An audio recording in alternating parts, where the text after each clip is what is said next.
So Mr. Lockhart, he was without symptoms, but went to his primary care doctor just for a checkup, and his primary care listened to his heart. On listening to the heart, he heard a murmur. A murmur is a noise, a flow across something, and this was across a valve, actually. He was sent for an echo, and the echocardiogram showed that he had severe stenosis, or thickening of the aortic valve, which is the valve that leads the blood from the heart to the rest of the body. When I went in for a checkup, we found out that I needed a three-way bypass, and the aortic valve had severe stenosis. And I guess that's something that I have had all my life.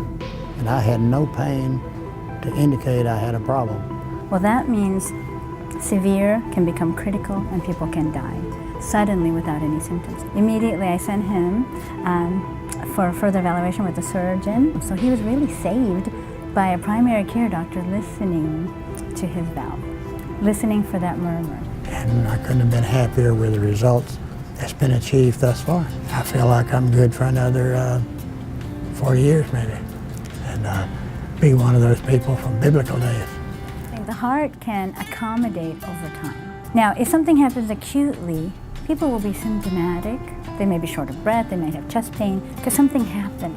But if something is slowly encroaching on blood flow, there may be no symptoms. 50% of patients who have coronary disease come in with sudden death, they're dead, and we may or may not be able to save them. So this is another reason why, really after age 40, it's so important to have preventative testing, evaluation, treatment, and this is what I encourage to all my colleagues and myself to do that on a daily basis. We came to the right place, got the right doctor, and I think it's all because of Dr. Varughese and what she had a hand in, and I'm very grateful, and I'm here.